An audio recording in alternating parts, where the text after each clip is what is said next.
ዛሬ ወደዚህ የጥልቅ ዳሰሳ ዝግጅታችን ስንገባ አንድ የተለየ ነገር ነው ይዘል የመጣ ነው። ማለቴ ሁላችንም በሕይወታችን ውስጥ ከባድ ጊዜያት ወይም ማለቂያ የሌለው የሚመስል ህመም አጋጥሞን ያውቃል።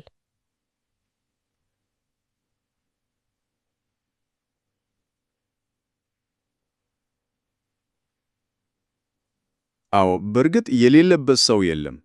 ልክ ነህ። እና ያ ጫና እኛን እያጠፋን ሳይሆን ለትልቁ ጥንካሬያችን የሚያስፈልገው ትክክለኛ ግብአት ቢሆንስ? ሁላችንም የተሻለ ስኬት እንፈልጋለን። ልክ ምርጥ ምግብ ለማዘጋጀት ትክክለኛ ሪሲፒ እንደምንፈልገው ማለቴ ነው። ሪሲፒ? አዎ፣ የግብአቶች ስብስብ። አዎ። ግን ዛሬ ወደ ማዕድ ቤት አንገባ። ይልቁንም ከ3500 ዓመታት በፊት በመጽሐፍ ቅዱስ ውስጥ በዘጸአት ምዕራፍ 30 ላይ የሰፈረውን አንድ ያልተጠበቀ የቅብአት ዘይት አሰራር ነው የምንመረምረው።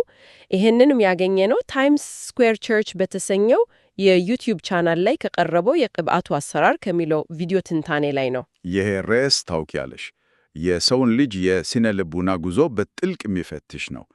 በዘጸአት 30 ላይ 5 የተለዩ ግብአቶች ተዘርዝረዋል። በዘመኑ ድንኳኑን እና ዕቃዎቹን ለመቅባት የሚያገለግሉ ፊዚካዊ ነገሮች ነበሩ። የትኞቹ ናቸው ግብአቶቹ? 5 ናቸው። 500 ሰክል ንጹሕ ከርቤ፣ 150 ሰክል ጣፋጭ ቀረፋ፣ 150 ሰክል ጣፋጭ ካለምስ ወይም የጠጅ ሳር የሚባለው፣ 500 ሰክል ካሲያ እና አንድ ይህን መስፈሪያው ወይራ ዘይት ናቸው። ቆይ እዚህ ላይ ወደ ትርጉማቸው ከመግባታችን በፊት ማለት ነው ይሄ ሰቅል እና የሂን መስፈሪያ የሚባለው ነገር ዛሬ በእኛ መለኪያ ምን ያህል ነው? አንዳንድ የጥንታዊ ቃላትን ስንሰማ የሆነች ትንሽ የሻይ ማንኪያ ወይም ትንሽ የሽቶ ብልቃጥ። አዎ፣ ልክ እንደዛ ይመስለናል። መጠኑ ምን ያህል ትልቅ ነው? በጣም ጥሩ ጥያቄ ነው ያነሳሽው። መጠኑ አስገራሚ ነው። 500 ሰቅል ማለት ወደ 6 ኪሎ ግራም ገደማ ይመዝናል። አንድ የሂን መስፈሪያ ደግሞ ከ4 እስከ 6 ሊትር የሚጠጋ ፈሳሽ ነው። ዋው! 6 ሊትር? አዎ። ስለዚህ ይሄ አሰራር የሆነች ትንሽ ብልቃት ውስጥ የምትገባ ጠብጣ አይደለች። እጅግ በጣም ከባድ፣ ትልቅ እና ለማዘጋጀትም ጉልበት የሚጠይቅ ውህድ ነው። ይሄ ራሱ ትልቅ መልእክት አለው። እውነተኛ ኃይልና ለውጥ ቀላል ነገር አይደለም። ከባድ ኃላፊነት ነው ማለት ነው። ይሄ ክብደቱ ራሱ ነገሩን እንዴት በቁም ነገር ማየት እንዳለብን ያሳያል።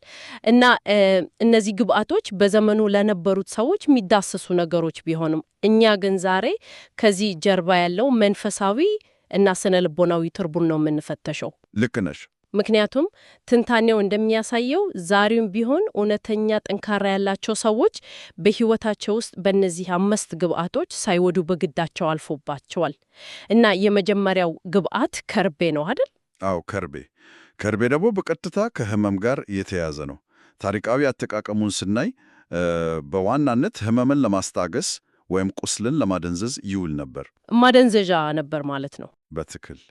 ለምሳሌ በማርቆስ ወንጌል ምዕራፍ 15 ላይ ኢየሱስ በመስቀል ላይ እጅግ አሰቃቃይ ህመም ውስጥ በነበረበት ጊዜ ወታደሮቹ ከከርቤ ጋር የተቀላቀለ ወይን ሊሰጡት ሞክረው ነበር። ስቃዩን እንዲረሳው አይደል? አዎ፣ ያንን ስቃይ እንዲያደነዝዝለት። ግን ኢየሱስ አልተቀበለውም። ይህንን ወደ እኛ ሕይወት ስናመጣው እውነተኛ ቅብዓት ወይም ጥንካሬ የግል ህመምን ሸሽቶ በማምለት ሳይሆን በህመም ውስጥ ፊት ለፊት ተጋፍጦ የማለፍ አቅምን ይጠየቃል የሚል ትርጉም አለው። ግን ቆይ እዚህ ላይ ትንሽ ልሞግተ። የሰው ልጅ ተፈጥሯዊ ዝንባሌ ከህመም መሸሽ ነው አይደል? ዛሬ ባለንበት ዘመን ሰዎች ትንሽ ጭንቀት ሲሰማቸው በማህበራዊ ሚዲያ ይደነስዛሉ። አዎ፣ ማምለጫ ይፈልጋሉ። ትንሽ ሲያማቸው ኪኒን ይውጣሉ። ከባድ ፈተና ሲመጣ ኃላፊነትን ይሸሻሉ። ታዲያ ለምንድን ነው ህመምን ማስወገድ ሳይሆን በህመም ውስጥ ማለፍ የጥንካሬያችን መሰረት የሚሆነው? ህመሙን ዝም ብለን ብንዝለውስ? አየሽ፣ ህመምን መዝለል አንችልም። ስነ ልቡናዊ በሆነ መንገድ ስናስበው አቅም የሚገነባው እንዴት ነው? አንድ ጡንቻ ሲቀደድና መልሶ ሲጠገን ነው አይደል? አዎ፣ በስፖርት ጊዜ። ልክ ነሽ። በሕይወትም ውስጥ እንዲሁ ነው። ያንን ከባድ የግል ህመም ፊት ለፊት ስንጋፈጠው፣ ስሜታችንን ሳናደነዝዝ ስንቀበለው፣ ውስጣችን አዲስ የመቋቋም አቅም ይገነባል። የህመምን ከርቤ ካላሳለፍን የሌሎችን ህመም መረዳት አንችልም። አረ በጣም ይገርማል። የራሱን ህመም ያላሸነፈ ሰው የሌሎችን ህመም ሊፈውስ አይችልም ማለት ነው። ቀጥሎ ደግሞ ወደ ሁለተኛው ግባት እንምጣለን። ቀረፋ። አዎ፣ ቀረፋ። ቀረፋ ስንል ሁላችንም አእምሮአችን ውስጥ የሚመጣው ጠዋት ካፌ ገብተን ማኪያቶ ላይ የምንነሰንሰው ያ ደስ የሚል ቡናማ ፓውደር ነው። የስታርባክሱ ቀረፋ። ልክ ነው። ግን በጥንቱ ዘመን የነበረው ቀረፋ አጠቃቀም ከዚህ የካፌ ልምዳችን ፍጹም የተለየ ነበር አይደል? ፍጹም የተለየ ነው። በዚያ ዘመን ቀረፋ እጅግ በጣም ተቀጣጣ የሆነ ዘይት ነበረው። በቀላሉ እሳትን ለመጀመርና ለማቀጣጠል ነበር የሚያገለግለው። እሳት አቀጣጣይ። ዋው! አዎ፣ ይህ ደግሞ ትልቅ መንፈሳዊ ትርጉም አለው። እሳት ምንድን ነው? ጉልበት ነው፣ ብርሃን ነው፣ ሙቀት ነው። ስለዚህ የቀረፋ ባህሪ አለ ስንል ያ ሰው ዝም ብሎ በጭንቅላቱ ያከማቸው ዕውቀት ብቻ ሳይሆን ውስጡን የሚያቃጥል ሌሎችንም ሊያነሳሳ የሚችል መንፈሳዊ እሳት አለው ማለት ነው።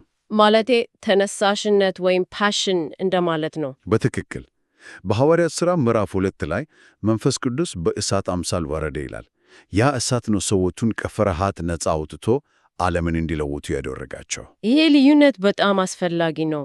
ምክንያቱም ዛሬ ሁለት ሰዎች ተመሳሳይ መጽሐፍ አንብበው ተመሳሳይ ነገር ሊናገሩ ይችላሉ። ግን አንደኛው ሲናገር ልክ እንደ ደረቅ ሌክቸር እንቅልፍ ያመጣል። አዎ፣ በጣም ይሰለቻል። ሌላኛው ሲናገር ግን ቃላት ውስጥ እሳት አለ፣ ሰሚውን ያነቃቃ። ግን እዚህ ላይም ሌላ ጥያቄ ይነሳ።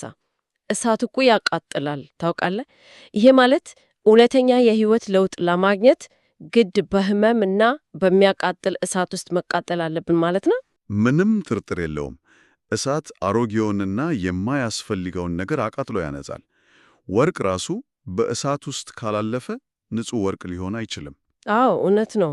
ስለዚህ ከርቤውንና ቀረፋውን ማለትም ህመምን ማለፍና እሳትን ከዘለልን ወደ ቀጣዩ ምዕራፍ መሻገር አንችልም። አስገራሚ ነው። ታዲያ ከዚህ የህመምና የእሳት መሰረት በመቀጠል ወደ ሶስተኛውና አራተኛው ግብዓት እንሸጋገራለን።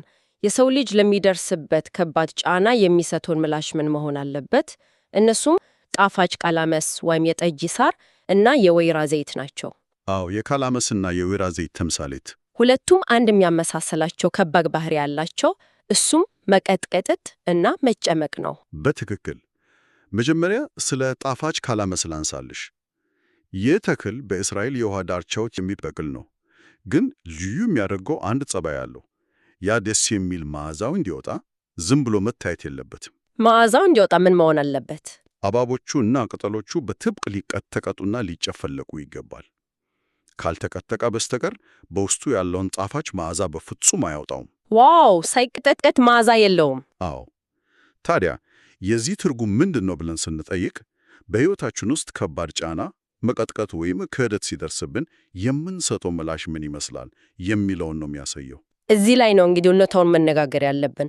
ኑሮ ሲከብድ፣ ሰዎች ሲከዱን ወይም ቢዝነሳችን ሲፈርስ አብዛኛዎቻችን ምንድን ነው የምንሆነው? ጣፋጭ እንሆናለን? በፍጹም አንሆንም። አብዛኛው ሰው መጥፎ መሬት የተሞላበት እና ተበቃይ ነው የሚሆነው እኮ። ሕይወት ሲቀጠቅጠቀን ውስጣችን ያለው መርዝ ነው የሚወጣው። ታዲያ ይሄ አሰራር ሰዎች ሲቀጠቅጠጡ ጣፋጭ መዓዛ እንዲያወጡ እንዴት ይጠብቃል? ከተፈጥሮ ውጭ አይሆንም። በጣም ጥሩ መልከታ ነው። ከተፈጥሮ ውጪ ይመስላል፣ ግን እውነተኛው ቅባት የሚለካው እዚህ ላይ ነው። ማንም ሰው ሁሉም ነገር አልጋ በአልጋ በሆነለት ጊዜ ሰዎች ሲያከብሩት ጥሩ ሰው እና ጣፋጭ መሆን አይከብደውም። በእርግጥ ትክክለኛው ማንነት ግን የሚታወቀው በሚቀጠቅጥበት ጊዜ ነው። ትንታኔው ኢየሱስ ክርስቶስን በምሳሌነት ያነሳል። በቀራንዮ መስቀል ላይ የተቀጠቀጠ ባለበት ጊዜ ምላሹ እርግማን አልነበረም። አባት ሆይ የሚያደርጉትን አያውቁምና ይቅር በላቸው በማለት ጣፋጭ የሆነ ይቅርታ ምላሽ ነው የሰጠው።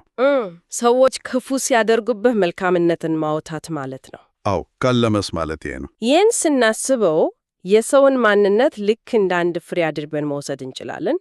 ማለቴ አንድን ሎሚ በእጃችን አጥብቀን ስንጨምቀው ከውስጡ የሚወጣው የሎሚ ጭማቂ እንጂ ሌላ ሊሆን አይችልም። ልክ ነሽ። ብርቱካን ስንጨምቅ የብርቱካን ጭማቂ ይወጣል።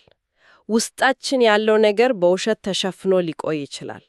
ግን የህይወት ጫና ሲጨምቀንና ስንቀጠቅጠቅ ትክክለኛው ማንነታችን አፈትልቆ ይወጣል። ተጨምቀ ቁጣ ከወጣህ ውስጥህ ቁጣ ነበረበት ማለት ነው። በትክክል። ይሄ የመጭመቅ ሐሳብ ደግሞ በቀጥታ ወደ አራተኛው ግብዓት ወደ የወይራ ዘይት ይወስደናል። የወይራ ዘይቱ ሂደት ደግሞ የራሱ ሆነ ከባድ ፈተና አለው አይደል?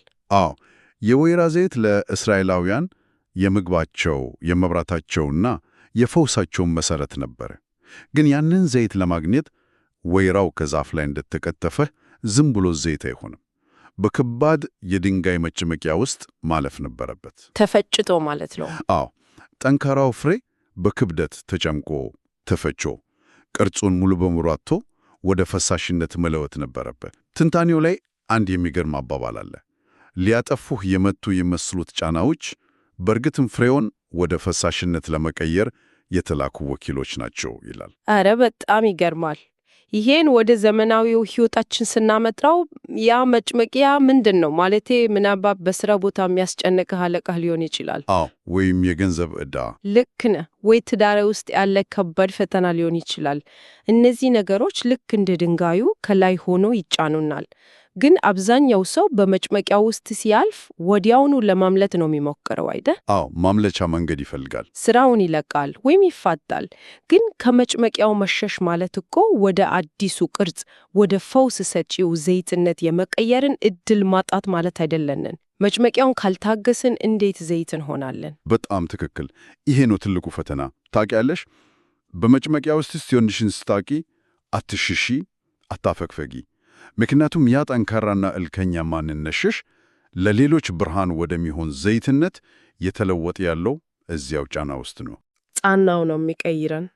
አዎ፣ ግን ይሄ ትልቅ ትዕግስትን ይፈልጋል። ጫናውን መቋቋም ደግሞ በራስ አቅም ብቻ አይቻልም። እናም ይሄ ቀጥታ ወደ መጨረሻው ግብዓት ወደ ካሲያ ያመጣናል። አዎ፣ አምስተኛው ግብዓት ካሲያ።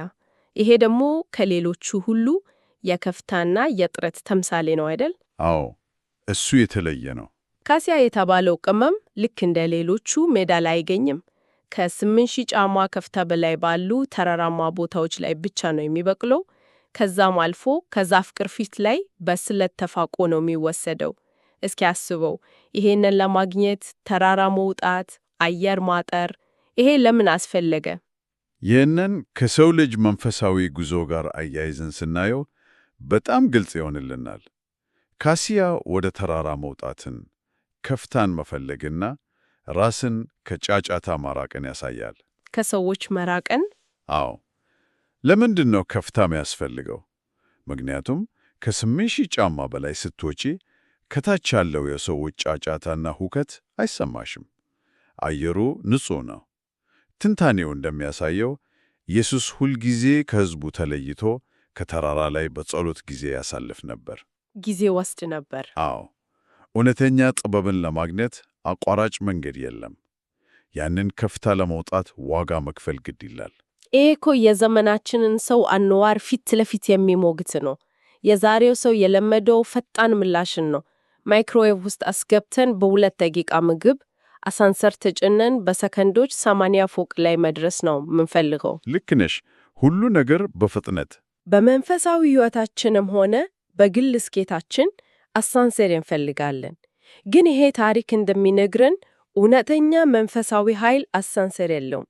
ያንን 8000 ጫማ በእግራችን በድካም በጸሎት መውጣት እንዳለብን ያሳያል። እጅግ በጣም ትክክል ነሽ። አቋራጭ መንገድ የለም።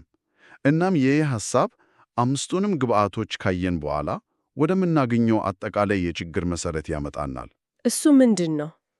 አሰራሩን እና የመጨረሻውን ውጤት የማነጻጸሩ ክፍተት ነው። በትንታኔው ላይ እንደተቀመጠው ብዙ ሰዎች ወደ ቤተ ክርስቲያን ወይም ወደ ስኬታማ ሰዎች ሲመጡ እባካችሁ ልክ እንደዚያ ሰው ተጽዕኖ ፈጣሪ እንደሆን ጸልዩልኝ ይላሉ። አዎ፣ እንደዛ አይነት ቅባት አፈልጋለሁ ይላሉ። አዎ፣ እጥፍ ድርሻ ይሰጠኝ ይላሉ። ሁላችንም ያንን እንላለን እኮ። ምክንያቱም ምናየው የመድረክ ላይ ሞገሱን እና ማራኪ የሆነውን ውጤት ነው። ይሄ ልክ የኦሎምፒክ አትሌት ወርቅ ሜዳሊያ ሲቀበል እያዩ ከመመኘት ጋር ተመሳሳይ ነው። ሜዳሊያውን ሁላችንም እንፈልጋለን። አዎ፣ ጭብጨባውን ሁላችንም እንወጋለን። ልክ ነው። ነገር ግን የአትሌት ከሌሊቱ 10 ሰዓት እየተነሳ በብርድ በዝናብ ጡንቻዎቹ እስኪደሙ የሚያደርገውን ልምድ ማድረግን አንፈልግም። ሰዎች ስኬት እፈልጋለሁ ሲሉ በእርግጥ የሚጠየቁትን ነገር በሚገባ ተረድቷል ወይ የሚለውን እንድናስብ ያደርገናል። ይህ እኮ ነው ዋናው ቁም ነገር። ሰዎች የሚፈልጉት የመጨረሻውን ውጤት እንጂ ሂደቱን አይደለም። ትዕግስትን ይጸልያሉ፣ ግን ትዕግስትን የሚያስተምረውን መከራ አይፈልጉም። ጥንካሬን ይፈልጋሉ፣ ግን ያንን የሚገነባውን ከባድ መቀጥቀጥ አይፈልጉም። እውነት ነው። ወደ ተራራ መውጣትን አይፈልጉም። የሕመምን ከርቤ ፊት ለፊት መጋፈትንና በሚያቃጥለው የቀረፈ እሳት ውስጥ ማለፍን አይመርጡም። ግን የዘጸአት 30 አስራር በግልጽ እንደሚያስቀምጠው የተለየ ቅርስ መያዝ አለብህ፣ ሕመምን መጋፈት አለብህ፣ ጫና ሲበዛብህ ጣፋጭ መሆን አለብህ። ይህ ሕግ ከ3500 ዓመታት በፊትም ሆነ ዛሬ ምንም አልተቀየረም። ዋው! ታዲያ ይሄ ሁሉ ሲጠቃለል ምን ማለት ነው? ዋና ዋና ነጥቦቹን እንዴት እናጠቃልላቸዋለን? ማጠቃለያው ይሄ ነው። እውነተኛ ጥንካሬና መንፈሳዊ ኃይል በምኞት ብቻ አይመጣም። ዋጋ የሚያስከፍል ሂደት አለው። ሕመምን ሳይሽሹ ማለፍን ማለቴ የከርቤን ባህሪ፣ መንፈሳዊ እሳትን መላበስን፣ በጫና ውስጥ ጣፋጭ ምላሽ መስጠትን፣ በመጭመቂያ ውስጥ አልፎ መለወትንና ከፍታን መፈለግን ይጠይቃል። አስገራሚ ትንታኔ ነው። እያንዳንዳችን ወደ ራሳችን ሕይወት እንድንመለከት የሚያደርግ ነው። እናም ይህንን ፕሮግራም ለሚያዳምጡ ሁሉ አንድ የመጨረሻ ሀሳብ መተው እፈልጋለሁ። ይህ የቅባቱ አሰራር ለ3500 ዓመታት አልተቀየርም፣ ዛሬም ያው ነው ተብለናል። አዎ ያው ነው። ይህ እውነት ከሆነ በአሁኑ ሰዓት በሕይወታችን እያለፍንበት ያሉ ከባድ ፈተናዎች፣ የምናለቅስባቸው ሕመሞች፣ በስራችን ሆነ በቤታችን እያደቁቁን ያሉ የሕይወት መጭመቂያዎች እኛ እንደምናስበው ከግብ እንዳንደርስ የሚያግዱን እንቅፋቶች ሳይሆኑ ቢቀሩስ? ኧረ በጣም ጠንካራ ጥያቄ ነው። ይልቁንም ለእኛ ብቻ የተለየ ጥንካሬ ለማዘጋጀት በእጃችን ላይ እየተሰባሰቡ ያሉ ትክክለኛዎቹ ግብአቶች ቢሆኑስ? ይህንን እያሰባችሁ እንድቆዩ እንጋብዛለን። በእርግጥም አመለካከትን የሚቀይር ጥያቄ ነው። መጭመቂያው የጥፋት ሳይሆን የዝግጅት ቦታ ነው ማለት ነው። ልክ ነህ። አመለካከታችን ሲቀየር ፈተናዎቻችን ወደ ኃይል ምንጭነት ይቀየራሉ። ከዚህ ቆይታችን ሊወጣችሁ የሚጠቅም ጠንካራ ስንቅ እንዳገኛችሁ አያጠራጠርም። በቀጣይ በሌላ አዲስ ሀሳብ የጥልቅ ዳሰሳ ዝግጅታችን እስክንገናኝ ድረስ መልካም ጊዜ።